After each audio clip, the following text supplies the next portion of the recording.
The summer of 1866 broke over the Dakota Territory not with the promise of warmth, but with the suffocating pressure of impending betrayal. At the confluence of the Laramie and North Platte rivers, the United States government had assembled a stage for one of the most consequential diplomatic deceptions in the history of the American frontier. The location was Fort Laramie, a sprawling adobe and timber nexus of expansionism. The target of this elaborate performance was the coalition of the Lakota, Cheyenne, and Arapaho. The protagonist, who would see through the veneer of civility to the steel beneath, was Maļpíya Lúta, Red Cloud. To understand the explosion of violence that was about to engulf the Powder River Basin, one must strip away the romanticized view of frontier diplomacy. This was not a meeting of mutual respect. It was a stalling tactic. The American Civil War had concluded a year prior, leaving the U.S. Army in a chaotic state of demobilization, yet the discovery of gold in Montana created an irresistible economic imperative.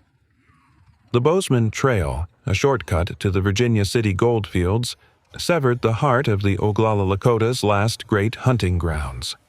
For the tribes, this land was not merely real estate. It was the biological foundation of their existence, home to the last reliable herds of buffalo on the northern plains. The Peace Commission, led by E.B. Taylor, arrived with crates of tobacco, blankets, and vague assurances of annuities. They sought to purchase a right-of-way for miners and emigrants, carefully omitting any mention of permanent military occupation.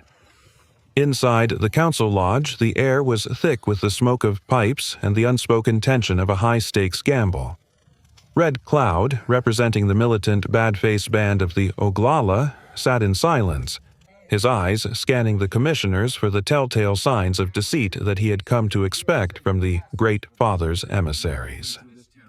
The charade disintegrated on June 13, 1866. As the commissioners spoke of peace and safe passage, a cloud of dust rose on the eastern horizon. The rhythmic thud of marching boots and the creak of heavy wagons signaled the arrival of Colonel Henry B. Carrington and the 2nd Battalion of the 18th Infantry. This was no diplomatic escort. Carrington brought with him 700 men, a regimental band, and a train of 226 wagons loaded not with trade goods, but with the industrial implements of colonization, mowing machines, shingle mills, axes, and the hardware necessary to construct permanent fortifications. The timing was catastrophic for the Commission, but clarifying for Red Cloud. He saw the infantry column not as a protection force, but as an invasion force. The realization was immediate. The decision to occupy the Powder River country had already been made in Washington. The council was merely a formality, a piece of theater designed to provide a legal pretext for theft. Red Cloud's reaction has been etched into the annals of resistance. He did not negotiate. He accused. Rising from his place in the council circle, he pointed an accusing finger at Colonel Carrington.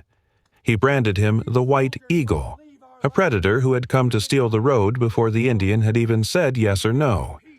The Great Father sends us presents and wants us to sell him the road, Red Cloud declared, his voice cutting through the humid air of the lodge. But the white chief goes with soldiers to steal the road before the Indian says yes or no. I will talk with you no more. I will go now, and I will fight you. As long as I live, I will fight you for the last hunting grounds of my people. This was a declaration of total war. In a display of profound contempt for the U.S. authorities, Red Cloud ordered his camps to strike their lodges. The Oglala, along with their Cheyenne and Arapaho allies, dismantled their teepees and departed Fort Laramie, leaving behind only the Laramie loafers who chose to rely on government rations. They moved north, disappearing into the vastness of the Powder River country, transforming the landscape from a diplomatic venue into a kill zone. Carrington, a Yale-educated lawyer and bureaucratic soldier who had spent the Civil War organizing recruitment rather than leading combat troops, underestimated the gravity of the situation. He believed that the mere presence of organized infantry and the construction of forts would pacify the region. He marched his column north, seemingly oblivious to the fact that he was walking into a trap of continental proportions. The Red Cloud War had begun. It did not start with a cannonade, but with the collapse of trust. Red Cloud had successfully delegitimized the U.S. government in the eyes of the Plains tribes, forging a coalition that had rarely been seen before. As Carrington's soldiers marched toward the Piney Creeks to build their forts, they were not the wardens of the plains, they were the prey. Red Cloud watched from the ridges, his strategy shifting from diplomacy to a war of attrition that would bleed the army dry. To comprehend the relentless fury Red Cloud unleashed upon the forts of the Bozeman Trail, one must look beyond the geopolitical maps and into the shadowed corridors of his own history, a history marked by untold tragedies and the haunting presence of doppelgangers. The frontier was a place where identity was fluid, and for Red Cloud, the path to leadership was paved with personal loss that calcified his resolve into something harder than flint. Red Cloud was born near the forks of the Platte River in 1822. His name, Maļpíya Lúta, bestowed following a celestial event that painted the sky crimson, a portent of the blood and turbulence that would define his era. But beneath the public persona of the war chief lay a private history of fractured bonds. Historical fragments and tribal oral traditions speak of a twin brother born to Red Cloud, a boy named Roaring Cloud, also known as Sky. In the culture of the Lakota, twins were viewed with a mixture of reverence and caution, believed to share a spiritual tether. Yet Sky vanishes from the historical record almost as soon as he appears, a phantom limb in Red Cloud's life. The mystery of the twin deepens with the existence of a dark reflection, another man named Roaring Cloud. This second Roaring Cloud was not Oglala, but the son of the reviled outcast Chief Inkpaduta. While Red Cloud was rising to prominence through coups and leadership, Inkpaduta's son was carving a path of nihilistic violence. This shadow twin became infamous for his brutality during the Spirit Lake events, where he murdered the captive Mrs. Noble with a piece of firewood, a senseless act that marked him as a monster even among his own people. The fate of Inkpaduta's Roaring Cloud served as a grim lesson for Red Cloud. The government forced fellow Sioux to hunt down Inkpaduta's band, pitting brother against brother. In a final, tragic irony, Inkpaduta's Roaring Cloud was killed by his own kin, dying alongside his own twin brother, Fire Cloud. This fratricidal horror, twins killing twins to satisfy a government mandate, haunted the political landscape of the Sioux. Red Cloud saw the trap. If he did not resist totally, his people would be reduced to hunting each other for scraps of food. But it was not just the specter of the evil twin that drove Red Cloud. It was a heartbreak that history has largely obscured. Before he became the uncompromising leader of the Bad Faces, Red Cloud was a young man in love. He had two loves, a woman named Pretty Owl and another named Pine Leaf. Pine Leaf was his heart's choice, a connection of profound depth. However, the politics of the tribe dictated a different alliance. Pretty Owl had family connections that were essential for a rising leader. In a move that prioritized duty over desire, Red Cloud married Pretty Owl. The morning after the wedding, the tragedy that would harden his soul was discovered. Pine Leaf was found hanging from a tree, having taken her own life in the wake of the marriage. The shock was absolute. Red Cloud, the man who would later stare down generals and presidents, was brought to his knees by grief. He retreated into himself, a part of his humanity dying with Pine Leaf. This untold trauma transformed him. He became dour, a man who had tasted the bitterest ash of sacrifice. He remained monogamous with Pretty Owl for the rest of his life, a rarity for a chief of his stature, perhaps as a penance or a silent memorial to the woman he lost. The joy of youth was excised, replaced by a singular, cold purpose, the preservation of his people. As Carrington's soldiers hammered the first stakes of Fort Phil Kearny into the frozen ground of the Powder River, they were not facing a simple savage. They were facing a man whose heart had already been broken and forged into a weapon. He had seen the twin ghosts of collaboration and resistance, the fate of Inkpaduta's son versus his own potential destiny. He had buried his love. He had nothing left to lose but the land itself. The ghosts of Sky, the lost twin, and Pine Leaf, the lost love, hovered over his war council. They were the silent architects of the iron ring he was about to forge around the Americans. The snow began to fall on the Bighorn Mountains, covering the tracks of the past, but the trap Red Cloud was setting was very real. And as the winter deepened, the soldiers inside the fort would soon learn that they were not the hunters. By the late autumn of 1866, the conflict in the Powder River country had metastasized from a diplomatic dispute into a grinding, asymmetric siege. Red Cloud, orchestrating the campaign from a massive coalition camp on the Tongue River, had effectively established an iron ring around the 3 U.S. forts. While Fort Reno and Fort C.F. Smith were harassed, Fort Phil Kearny, the headquarters of the Mountain District, became the primary fixation of the Lakota war machine. Red Cloud's strategy was a masterstroke of logistical warfare. He inverted the standard colonial dynamic. Instead of seeking a decisive pitched battle where American artillery would decimate his warriors, he targeted the fort's metabolic needs, fuel and food. The garrison of approximately 400 soldiers required immense amounts of firewood for heating and timber for construction. The nearest pinery was 6 miles away.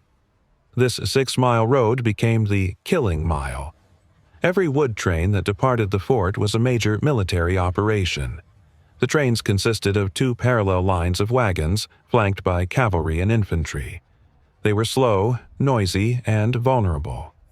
Red Cloud's warriors used a system of signal mirrors and pony scouts to track these movements. They would wait until the train was strung out in the ravines before descending. These were not random raids. They were coordinated attacks designed to force the garrison to deploy relief columns, exhausting their horses and men. Between August and December, the Alliance killed over 150 soldiers and civilians and captured nearly 750 head of livestock. The fort's beef herd was decimated. The hay-cutting machines were destroyed. The garrison was being starved into submission, not by a blockade, but by the fear of the arrow, which made hunting impossible. If the external threat was the lance, the internal threat was biological. The diaries of the soldiers trapped inside Fort Phil Kearny reveal a garrison rotting from the inside out. The winter of 1866 was punishing, with temperatures plunging to 40 degrees below zero. The diet was a catastrophe. The standard ration was hardtack, flour biscuits often baked during the Civil War years prior. Soldiers reported breaking open boxes dated 1861 to find them infested with worms and weevils. It was hard and looked hard, one soldier wrote, describing how they had to soak the biscuits in coffee just to chew them. The salt pork was often rancid. The lack of fresh vegetables led to the inevitable arrival of scurvy. Gums turned black and spongy, teeth loosened, old wounds from the Civil War reopened as the body lost its ability to knit tissue. The post-surgeon's reports from early 1867 noted scurvy as the prevailing complaint. General Philippe Régis de Trobriand, serving in the region, noted the disparity between the officers who could afford canned peaches and pickles and the enlisted men who died of black leg. The fort was a prison of ice and disease. Inside, the officers' mess, the atmosphere was poisonous. Colonel Carrington, a cautious engineer who focused on defensive drills, was despised by the fire eaters, officers who craved glory. Leading this faction was Captain William J. Fetterman. A Civil War veteran with a distinguished record, Fetterman was arrogant and deeply prejudiced against the fighting capabilities of the tribes. He famously boasted, "Give me 80 men, and I will ride through the whole Sioux nation." Red Cloud's spies, watching the fort from the ridges, likely sensed this division. They saw the relief columns charging out recklessly. They saw the frustration. They knew the White Chief had men who were foolish enough to be baited. Red Cloud delegated the tactical execution to his war chiefs, including High Backbone and a young, enigmatic warrior named Crazy Horse. Together, they devised a plan to exploit Fetterman's hubris. They would not attack the fort walls. They would lure the soldiers out, draw them over the ridge, beyond the reach of the howitzers, and into a valley where numbers and terrain would render their rifles useless. As the winter solstice approached, the trap was set.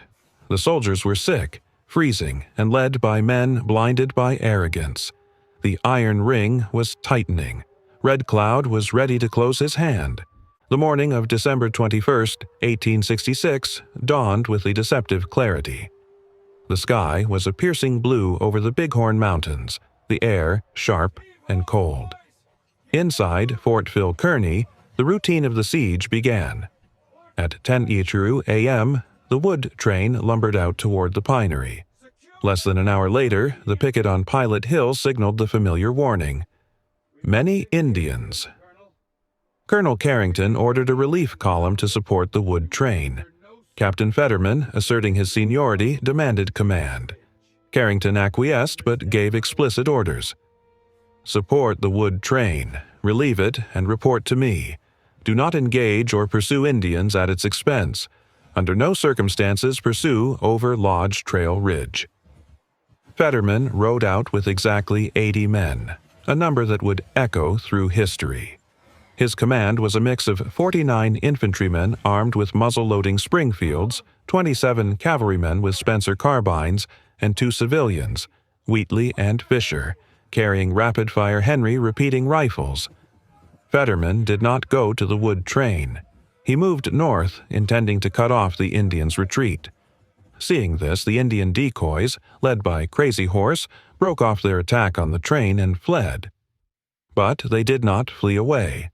They fled over the crest of Lodge Trail Ridge. Crazy Horse performed a master class in baiting. He rode his horse back and forth within rifle range, checking his mount's hoof as if it were lame, shouting insults. To Fetterman, looking through his field glasses, it appeared to be a routed rabble. The discipline of the U.S. Army evaporated. Disregarding Carrington's orders, Fetterman crossed the ridge. He disappeared from the view of the fort, descending into the Pennow Creek Valley. The ambush was initiated with a signal.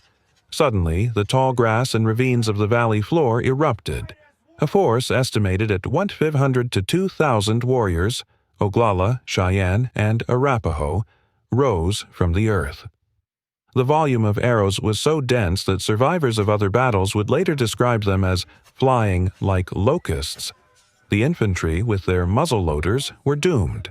They could fire 3 rounds a minute. In that same minute, a Lakota warrior could loose 20 arrows. The cavalry tried to form a skirmish line on a slippery slope, but their horses were stampeded or killed. The battle dissolved into 3 desperate pockets. The 2 civilians, Wheatley and Fisher, found cover in a rock outcrop.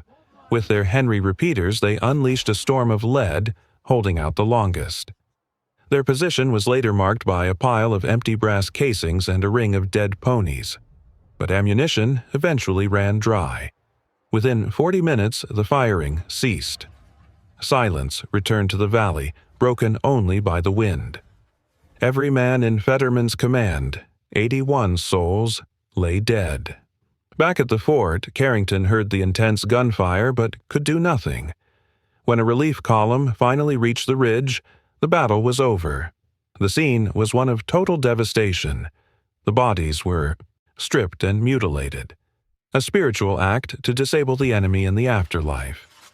Fetterman and Captain Brown were found lying near each other, each with a bullet hole in the temple, evidence of a suicide pact to avoid capture. The Lakota named the Battle of the 100 in the Hands, fulfilling a prophecy by a seer who had predicted 100 soldiers would be killed. It was a total victory. The psychological impact on the garrison was catastrophic. Carrington, fearing the fort would be overrun, rigged the powder magazine to explode. He placed the women and children inside, with orders to detonate it if the walls were breached. That night, a blizzard descended, burying the fort in snow and saving the survivors from an immediate follow-up attack.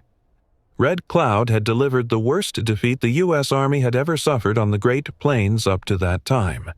He had wiped out a command led by the very officer who claimed he could conquer the Sioux nation. The Bozeman Trail was no longer a road, it was a graveyard. The annihilation of Fetterman's command sent shockwaves through the United States. In the East, the public was horrified, and the government was forced to reassess the cost of the Bozeman Trail. However, the military response was to entrench. In the summer of 1867, the garrison received a technological game-changer, the Springfield Model 1866 breech-loading rifle. On August 2, 1867, Red Cloud attempted to replicate the Fetterman success. A massive force attacked a wood camp guarded by 32 men under Captain James Powell. Unlike Fetterman, Powell was prudent. He ordered his men into a defensive corral made of wagon boxes lined with grain sacks. When the warriors charged, expecting the slow fire of muzzle-loaders, they were met with a continuous sheet of lead from the new breech-loaders. For hours, the small group held off hundreds of warriors. The wagon box fight was a tactical victory for the Army, proving that technology could hold a defensive position. But tactical victories do not win strategic wars. The soldiers could survive behind barricades, but they could not project power. The wood trains were still attacked. The mail was still intercepted. The fort remained a prison. The cost of maintaining the remote outposts in men, gold, and political capital became unsustainable. Recognizing the stalemate, the U.S. government capitulated. The Peace Commission drafted the Second Treaty of Fort Laramie in 1868. The terms were a surrender to Red Cloud's demands. Abandonment. The U.S. Army would close the Bozeman Trail and abandon Forts Reno, Phil Kearny, and C.F. Sioux. Smith. Unceded territory. The Powder River country would be recognized as unceded Indian territory. Red Cloud refused to sign until the soldiers actually left. When we see the soldiers moving away and the forts abandoned, then I will come down and talk, he famously declared. In August 1868, the evacuation began. It was a bitter pill for the soldiers. They loaded their wagons, struck their colors, and marched south. As the dust of the retreating column settled, the Oglala and Cheyenne descended from the ridges. Red Cloud gave the honor of the final destruction to Little Wolf, the Cheyenne chief. The warriors poured into the hated complex. They did not loot it for use, they annihilated it. Torches were thrown into the barracks, the officers' quarters where the arrogant toasts had been made, and the stockade walls. The smoke from the burning of Fort Phil Kearny rose into the summer sky, a massive black pillar visible for miles. To the retreating soldiers looking back over their shoulders, it was a final insult. To the Sioux, it was a cleansing fire. Red Cloud had done the impossible. He had forced the United States to burn its own forts and retreat. Only after the forts were ashes did Red Cloud ride to Fort Laramie to sign the treaty.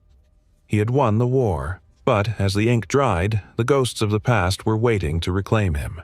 The black smoke billowing from the ruins of Fort Phil Kearny in 1868 was the climax of Red Cloud's military genius, but it could not exorcise the twin ghosts that had haunted his journey. The destruction of the forts satisfied the strategic need to protect the land, but the personal voids, the ghost of his twin sky, and the memory of Pine Leaf remained etched in his soul. The victory brought a complex peace. Red Cloud had achieved what no other indigenous leader had. He had dictated terms to the United States. But he also understood the roaring cloud paradox. The path of Inkpaduta's son, the path of unyielding, violent resistance to the bitter end, led only to destruction and fratricide. Red Cloud saw the industrial might of the United States during his trips to Washington, D.C. in the 1870s. He realized that while he had won the battle for the forts, he could not win a war of extinction against a nation of millions. "I will tell you the reason for the trouble," he told an audience at Cooper Union in New York. "When we first made treaties, our old life and our old customs were about to end." He chose a new battlefield, diplomacy. He settled at the Red Cloud Agency and fought the government with words and treaties, obstructing agents and demanding the food and rights promised to his people. This transition alienated him from the younger fire eaters, like Crazy Horse, who chose the path of the warrior until death. Red Cloud was criticized, even reviled by some, but he remembered the lesson of the twins. Survival required adaptation, not just blind fury. The tragedy of Pine Leaf, the love he lost to the rigidity of tribal politics, perhaps fueled his stubbornness in old age. He had sacrificed his heart for his position. He would not let that position be dismantled by Indian agents. He became a stone in the stream of American expansion, immovable, frustrating, and enduring. In 1890, when the Ghost Dance movement swept the reservations, promising the return of the buffalo and the dead, Red Cloud watched with failing eyes. The ghost had returned, but it brought the massacre at Wounded Knee, not salvation. It was the final echo of the violence he had tried to manage. In his final years, Red Cloud converted to Christianity, taking the name John, while his wife Pretty Owl took the name Mary. They lived out their days in a frame house, relics of a time when they ruled the plains. He died in 1909, an old man who had outlived his wars, his twin, and his secret love. Yet his legacy stands solitary and monumental. He forced a superpower to retreat.